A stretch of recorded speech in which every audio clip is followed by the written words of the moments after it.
Okay, so today I am thinking a lot about how you really do have to give yourself the space, give yourself the time for things to develop, and you can't rush the process.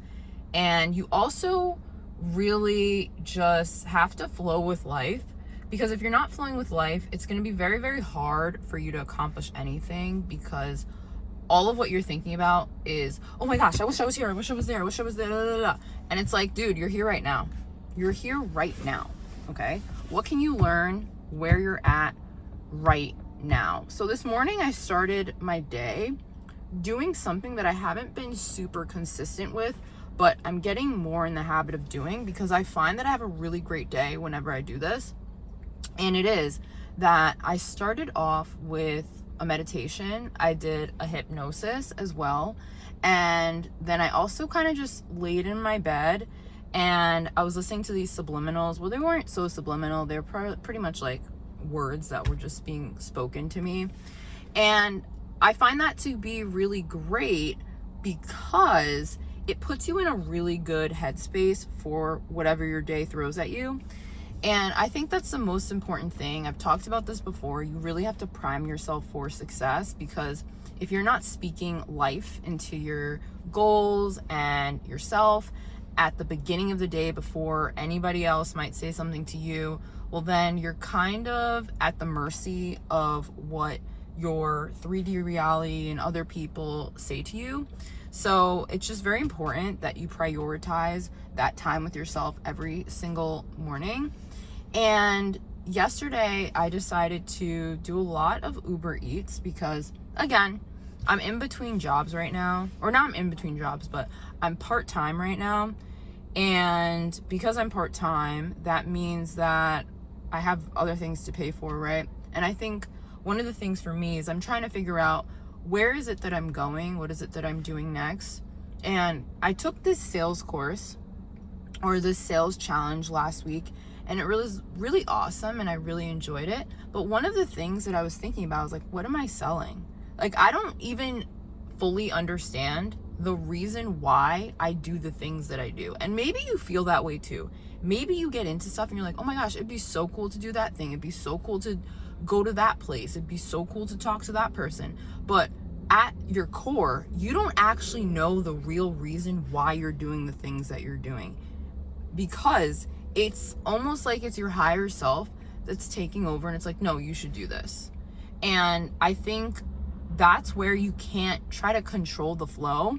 You just have to go with the flow. And when I start myself off in the morning, whereby I'm tuning into myself and I'm quieting my mind as much as possible, then it allows me to go with the flow more, and to not be as judgmental of whatever steps that I'm taking.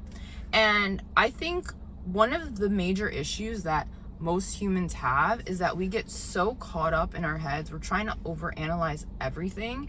And especially in this world, I think people wear it like a badge of honor. Like, oh, I'm always busy. Oh, I'm doing this, I'm doing that, I'm going here, I'm going there. And it's like, when do you have time to stop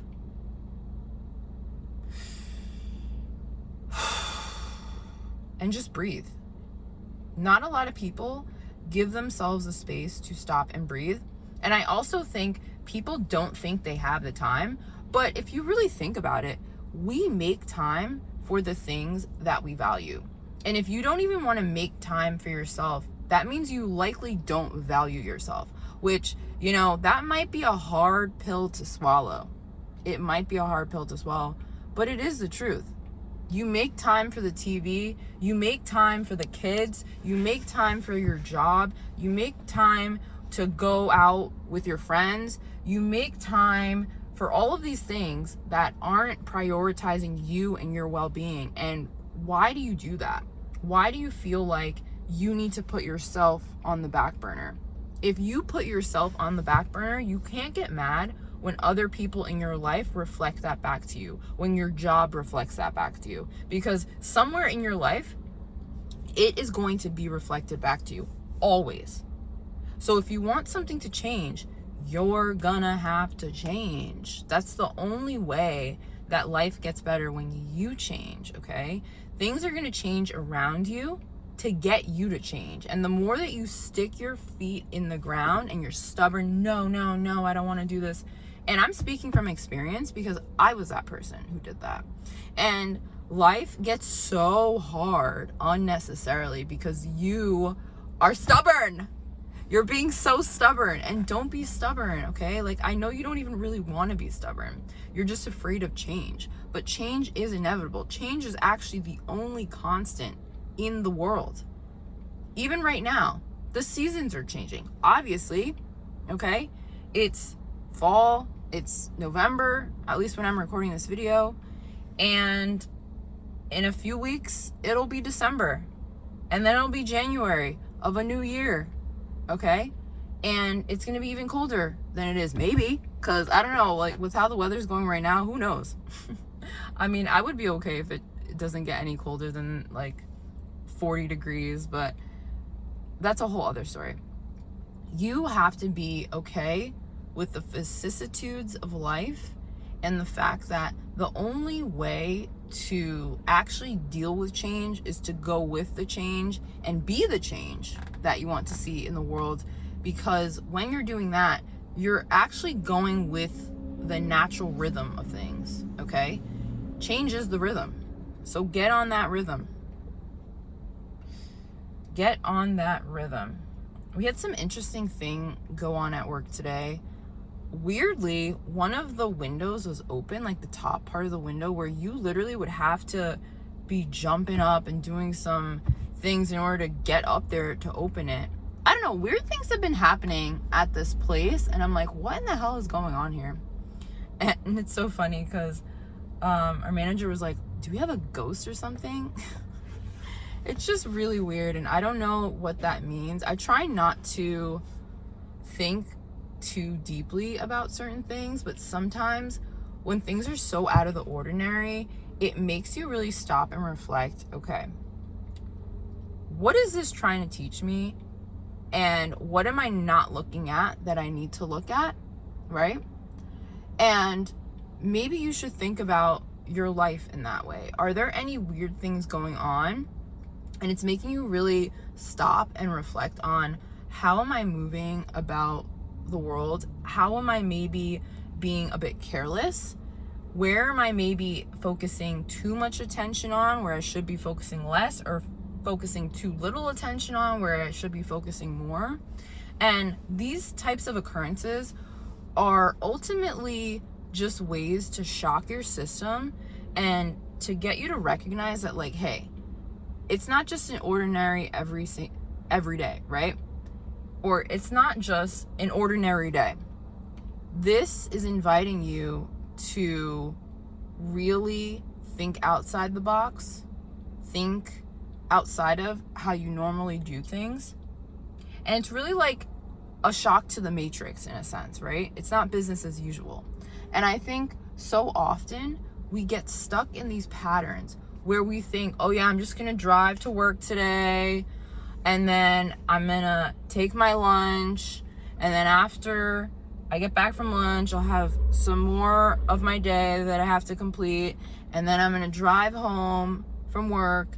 And you think like, oh yeah, that's just my Monday through Friday, or whatever days you work. And people are never really thinking about the fact that each day is really a different day. No day is the same. But if you're stuck in that program of thinking that every day is the same until something weird happens and you're like, oh shit, like that's so out of the ordinary. But what if the ordinary was always kind of weird? You never really knew it was going to happen. And in all honesty, you never actually know what's going to happen on a daily basis. You never really know. And so much of us, when we're recounting our days to our partners or our other family members, our friends, oh yeah, it was just a regular day. But it's like, was it? What is a regular day? I don't know what a regular day is, honestly. And I don't think I ever really want to have a regular day. Maybe you feel the same, right? The best is when you have kind of these spontaneous days. Obviously, you're going to have a similar kind of schedule for the most part. But what if you did something that was a little new every single day that broke you out of your program? What if you did that?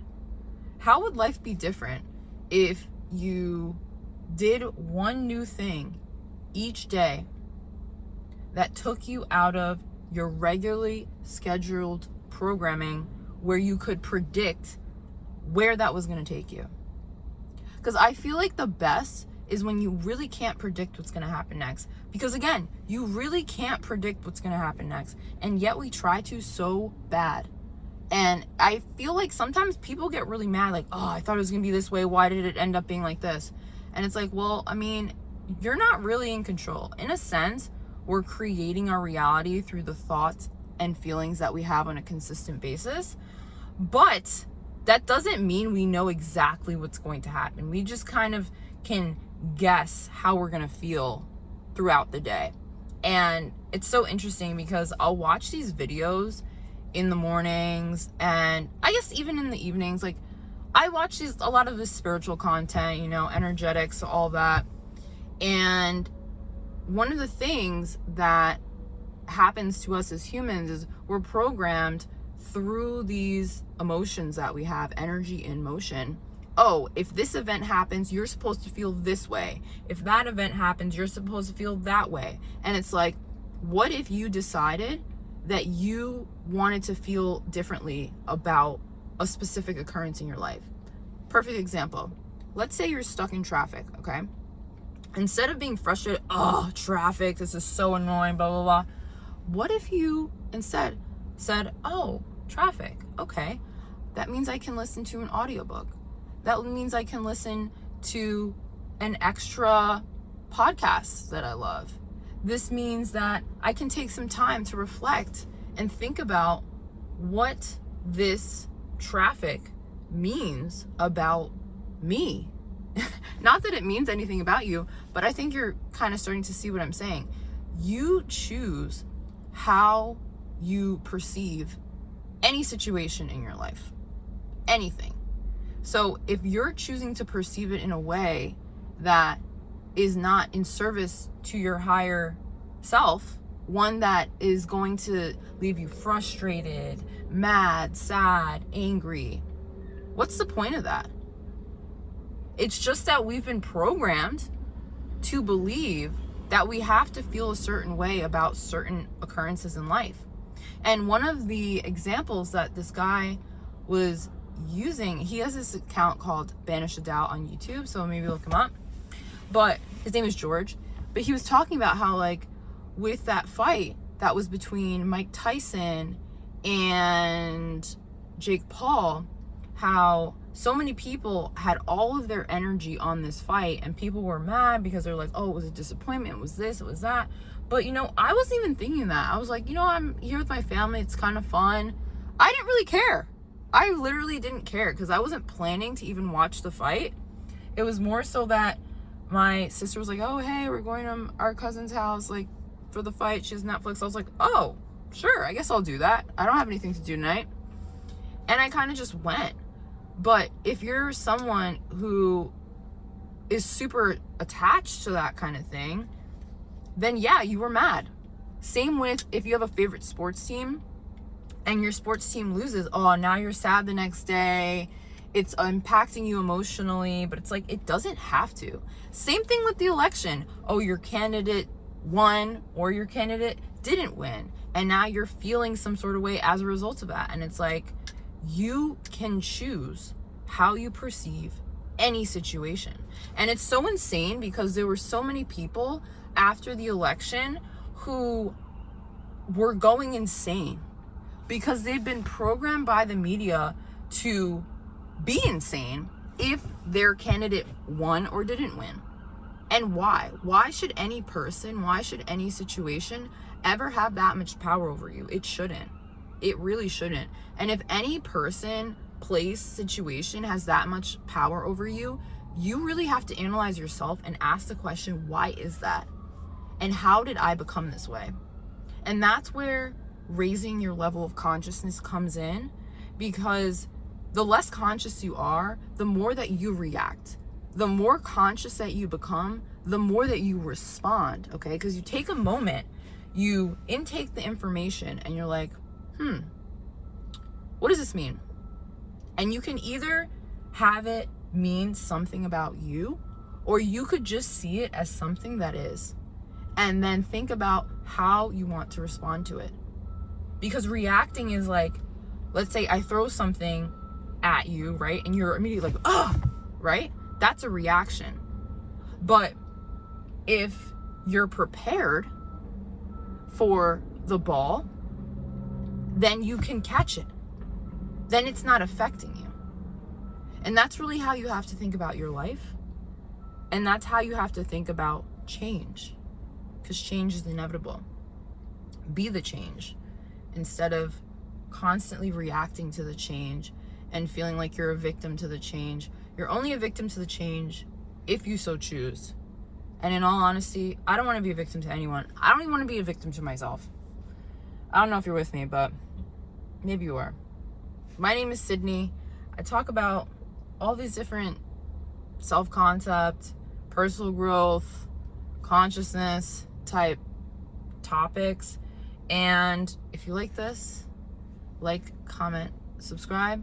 If you want to book a call with me and chat a little bit about this, see if maybe I can help you, link is in the description for my Calendly. And I will see you all in the next one.